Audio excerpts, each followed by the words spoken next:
السلام علیکم، آپ دیکھ رہے ہیں 9 بردرز ٹی وی اور میں ہوں مہرالنساء۔ آئیے چلتے ہیں خبروں کی ہیڈ لائنز کی طرف۔ انقلاب کے بغیر پاکستان کی حالت ٹھیک نہیں ہو سکتی۔ یورپ کو گیس سپلائی کرنے والی 2 روسی پائپ لائنز کی لیکیج۔ پاکستان میں 1400 سے زائد بچے اغوا۔ روسی جوہری حملے سے جاپان جیسی تباہی ہو سکتی ہے، امریکی رپورٹ۔ ایران کا احتجاج کدھر جا رہا ہے؟ سپریم لیڈر کے خلاف نعرے بازی۔ ایران میں ہنگاموں سے اسرائیل پھٹ پڑا۔ بدقسمتی ہے نہ نظام نے اور نہ ہی انصاف کے محافظوں نے اسحاق ڈار کا رستہ روکا۔ پاکستان اور انڈیا کو پارٹنرز کی نظر سے دیکھتے ہیں۔ آئیے چلتے ہیں اب خبروں کی تفصیلات کی طرف۔ وزیر اعظم ہاؤس کے آڈیو لیک سکینڈل میں سنسنی خیز موڑ آ گیا۔ مبینہ ہیکرز نے ہر صورت سارا ڈیٹا لیک کرنے کا اعلان کر دیا۔ وزیر اعظم شہباز شریف اور نون لیگی نائب صدر مریم نواز سمیت سیاسی اور غیر سیاسی شخصیات کا ڈیٹا کب لیک ہوگا؟ مبینہ ہیکرز نے تاریخ بھی بتا دی۔ مبینہ طور پر ہیکرز کی نمائندہ ٹویٹر اکاؤنٹ سے یہ دعویٰ سامنے آیا ہے کہ اب حکومت پاکستان کسی بھی فریق سے کوئی بھی مذاکرات نہیں ہوں گے۔ تمام آڈیوز ہر صورت میں 30 ستمبر میں جاری کر دی جائیں گی۔ اپنے کیلنڈرز پر تاریخ کا نشان لگا لیں۔ مبینہ ہیکرز اکاؤنٹ سے خبردار کیا گیا ہے کہ ان کے پاس موجود 100 سے زیادہ فائلز میں عسکری قیادت کی ملاقاتوں کا احوال شامل ہے، جبکہ حکمرانوں کے ذاتی اور کاروباری گفتگو بھی منظر عام پر آنے والی ہے، یہاں تک کہ غیر ملکی مہمانوں کے ساتھ ہونے والی بات چیت اور حساس نوعیت کے احکامات کی آڈیو بھی لیک کر دی جائیں گی۔ تفصیلات کے مطابق انڈیشل نامی ٹویٹر اکاؤنٹ ٹراما ماہی موجود میں آیا تھا، جبکہ اکاؤنٹ ہولڈرز نے خود ہی اس کے خاتمے کی تاریخ 30 ستمبر مقرر کر دی ہے۔ یورپ کو گیس سپلائی کرنے والی 2 روسی پائپ لائنز میں پراسرار لیکیج کی ہنگامی بنیادوں پر تفتیش شروع کر دی گئی۔ غیر ملکی خبر رساں ادارے کے مطابق دونوں پائپ لائن سویڈن اور ڈنمارک کے نزدیک بحیرہ بالٹک سے گزرتی ہیں۔ یورپی سیکیورٹی ذرائع کا کہنا ہے کہ نورڈا اسٹریم 1 اور 2 میں گیس لیک سے پہلے 2 زیر سمندر دھماکے ریکارڈ کیے گئے تھے۔ تخریب کاری کے امکان کو مسترد نہیں کیا جا رہا۔ دیکھنا ہوگا اس گیس لیکیج سے فائدہ کس کو ہوتا ہے۔ اس حوالے سے یورپی یونین کی خارجہ پالیسی کے چیف جوزف بورل کا کہنا ہے کہ نورڈ اسٹریم 1 اور 2 کی لیکیج پر گہری تشویش ہے۔ روسی پائپ لائنز میں پراسرار لیکیج کے معاملے کی تحقیقات کا مطالبہ کرتے ہیں۔ جوزف بورل نے کہا کہ دستیاب معلومات میں سے پتہ چلتا ہے کہ یہ لیکیج جان بوجھ کر کیے گئے عمل کا نتیجہ ہے۔ دوسری جانب امریکہ نے کہا ہے کہ وہ یورپ کو متبادل گیس فراہم کرنے کو تیار ہے۔ واضح رہے کہ یوکرائن جنگ کے نتیجے میں مغربی پابندیوں کے جواب میں روس نے مبینہ طور پر یورپ کو گیس کی سپلائی بند کی ہوئی ہے۔ پاکستان میں بچوں کے اغوا میں روز بروز اضافہ ہوتا جا رہا ہے۔ پاکستان میں اب تک 1400 کے قریب بچے اغوا ہو چکے ہیں۔ اغوا کار کیری ڈبہ، کار، موٹر سائیکل اور جس پر کسی کا دھیان نہیں ہوتا وہ ہے رکشہ۔ برائے مہربانی گلی محلوں میں اپنے تمام دوستوں اور محلے داروں کو مطلع کریں کہ وہ اپنے ارد گرد انجان لوگوں پر نظر رکھیں۔ فالتو میں کھڑے نامعلوم رکشہ والے کو محلے میں کھڑے نہ ہونے دیں۔ اپنے طور پر بھی احتیاط کریں اور بچوں کو گھر سے باہر جانے سے منع کریں۔ برائے مہربانی اپنے بچوں کو اپنی حفاظت میں رکھیں۔ امریکی وزیر خارجہ اینٹونی بلنکن نے پاکستان اور انڈین وزرائے خارجہ سے ملاقاتوں کے بعد کہا ہے کہ ہم دونوں ملکوں کو پارٹنرز کی نظر سے دیکھ رہے ہیں اور دونوں اپنی اپنی جگہ اہم ہیں۔ تاہم اتنا بتاتا ہوں کہ افغانستان اور طالبان کے معاملے پر صرف پاکستان ہی نہیں بلکہ دوسری حکومتوں کی بھی وقت کے ساتھ سوچ میں تبدیلی سامنے آئی ہے۔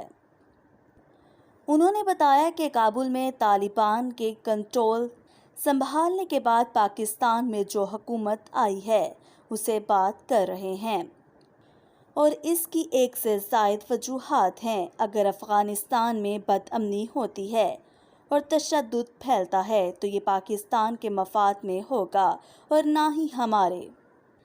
اسی طرح امریکہ پاکستان میں سیلاب سے ہونے والی تباہی پر بھی توجہ کر رہا ہے اور ہم نے لاکھوں ڈالرز کی امداد پاکستان بھیجی ہے۔ ہم دونوں ممالک کے ساتھ تعلقات کو اس نظر سے نہیں دیکھتے جس نظر سے یہ لوگ آپس میں ایک دوسرے کو دیکھتے ہیں۔ یہ دونوں ہمارے مختلف پہلوؤں سے شراکت دار ہیں۔ ہم دونوں کو پارٹنرز کے طور پر ہی دیکھتے ہیں کیونکہ صرف مفادات ہی نہیں ہمارے ایک دوسرے کے معاملات بھی ملتے جلتے ہیں۔ انہوں نے انڈیا کے ساتھ تعلقات کے بارے میں کہا کہ ان کے ساتھ رشتہ اپنی جگہ ہے اور پاکستان کے ساتھ اپنی جگہ۔ ہم چاہتے ہیں کہ دونوں پڑوسیوں کے درمیان مستحکم تعلقات کے لیے جو کچھ کر سکتے ہیں وہ کریں۔ عمران خان نے کہا ہے کہ بدقسمتی سے نہ نظام صاف ہے نہ محافظوں نے اسحاق ڈار کا راستہ روکا۔ ملک کا خزانہ اسحاق ڈار کے حوالے کر دیا، بلے کو دودھ کی رکھوالی پر بٹھا دیا گیا۔ انہوں نے کہا کہ بدقسمتی سے نہ ہمارا نظام انصاف خود کو روک سکا اور نہ ملک کے جو محافظ بن رہے ہیں انہوں نے اس کا راستہ روکا، لیکن انشاءاللہ آپ کا بھائی عمران خان اس کا راستہ روکے گا۔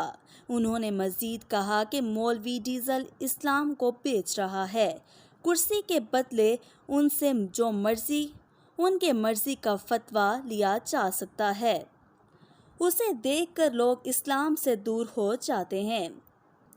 اس کے ضمیر کی قیمت ڈیزل کا ایک پرمٹ ہے۔ دو مافیا خاندانوں نے پاکستان کو تباہ کر دیا، دوسری طرف اسحاق ڈار نے بطور سینیٹر حلف اٹھا لیا ہے۔ اس موقع پر اپوزیشن نے چور چور کے نعرے لگائے اور احتجاج بھی کیا۔ اسحاق ڈار اجلاس میں شریک ہو کے وفاقی وزراء رانا ثناء اللہ خواجہ، سعد رفیق اور آدم وزیر تاڑڑ کے ہمراہ وزراء کے نظیر تاڑڑ کے چیمبر میں پہنچے، جہاں ان کا گرم جوشی سے استقبال کیا گیا اور گلے میں پھولوں کے ہار بھی پہنائے گئے، جبکہ دوسری طرف چور چور پکار کر ان کا استقبال بھی کیا گیا۔ Opposition leader doctor Shahzad Waseem نے کہا کہ یہ جو سسٹم چل رہا ہے یہ شخصیات کو تحفظ دے رہا ہے، یہ سسٹم ایک خاندان کا بنتا جا رہا ہے۔ ابھی تک انہوں نے عدالت کے آگے سلنڈر نہیں کیا، یہ سیدھا یہاں آ گئے ہیں۔ سینٹ کا کوئی عزت اور احترام ہی نہیں رہا۔ الجزائر قطر کے معروف اینکر پرسن جمال ریان کی جانب سے ایرانی ہنگاموں کے بارے میں سامنے آنے والے انکشاف پر اسرائیل نے شدید غصے کا اظہار کیا ہے۔ اسرائیلی وزارت خارجہ نے کہا تھا کہ ایک جوان ایرانی خاتون کو سر کے بال دکھنے کے باعث ایرانی حکومت کی جانب سے مار ڈالا گیا۔ اسرائیلی وزارت خارجہ نے مزید لکھا کہ اس پر ہزاروں ایرانیوں نے اپنے بنیادی حق کی خاطر مظاہرہ کیا، انہیں مذہبی پولیس کی جانب سے نشانہ بنایا گیا۔ تاہم الجزیرہ کے اس خبر نگار ہنگاموں کے حوالے سے کہا کہ اسرائیل اس کا ذمہ دار ہے۔ جمال ریان نے سنی وزارت خارجہ کے اس دعوے کا جواب دیتے ہوئے کہا کہ مقتولہ شیریں ابو عاقلہ کے ساتھ ہمدردی کا اظہار نہ کرنے والے غاصب سنی اسرائیل کے وزارت خارجہ نے مجھ پر حملہ کر دیا۔ یہ امر ایران میں واقع پذیر ہونے والے مظاہروں کے جعلی ہونے کے مفروضے اور اس بات پر تاکید کرتا ہے کہ اسرائیل نے ہی ان ہنگاموں کو بھڑکایا ہے۔ اگر اسرائیلی وزارت خارجہ ایرانی شہریوں کے ممکنہ ہمدردی کے اظہار میں حقیقی طور پر سچا ہے تو وہ ہماری کولیگ شیریں ابو العقا کو مارنے کا بھی اعتراف کرے، اور یہ وہ اعتراف پتہ نہیں کب کرے گا۔ مہیسا امینی کی پولیس کے ہاتھوں موت کے بعد پیدا ہونے والی بدامنی کے خلاف ایرانی حکام کے کریک ڈاؤن میں 75 سے زائد افراد مارے گئے ہیں۔ یہ بات انسانی حقوق کے ایک گروپ نے بتائی ہے۔ اس دوران ایرانی حکام کے مطابق مرنے والوں کی تعداد 41 بتائی گئی ہے، جن میں سیکیورٹی فورسز کے کئی ارکان بھی شامل ہیں۔ 1200 سے زائد افراد کو گرفتار کیا گیا، جبکہ امینی کی موت کے خلاف ملک گیر مظاہروں کے خلاف کریک ڈاؤن کا دائرہ وسیع ہوتا جا رہا ہے۔ پیر کی رات مظاہرین دوبارہ سڑکوں پر نکل آئے، جیسا کہ 16 ستمبر کو امینی کی موت کے بعد سے ہر رات ہوتا آ رہا ہے۔ تہران کے 83 سالہ سپریم لیڈر آیت اللہ خامنائی کی 3 دہائیوں سے زائد حکمرانی کے خاتمے کا مطالبہ کرتے ہوئے آمر مرد آباد کے نعرے لگائے۔ سڑک کی سطح سے اوپر کئی منزلوں سے لی گئی ایک ویڈیو میں تبریز شہر میں لوگوں کو سیکیورٹی فورسز کی طرف سے فائر کیے جانے والے آنسو گیس کی آواز پر احتجاج کرتے ہوئے دیکھا گیا ہے۔ سیکیورٹی فورسز کی طرف سے بہت زیادہ ہنگامے کیے جا رہے ہیں۔ وہ احتجاجیوں کو روک رہے ہیں، ڈنڈے لوگوں پر سیکیورٹی فورسز برسا رہے ہیں۔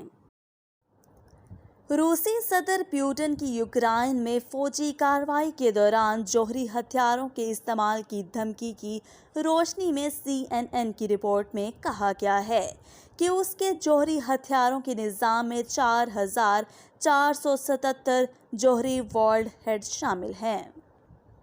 فیڈریشن آف امریکن سائنسز کے مطابق اسے ٹیکٹیکل جوہری ہتھیار بھی کہا جاتا ہے۔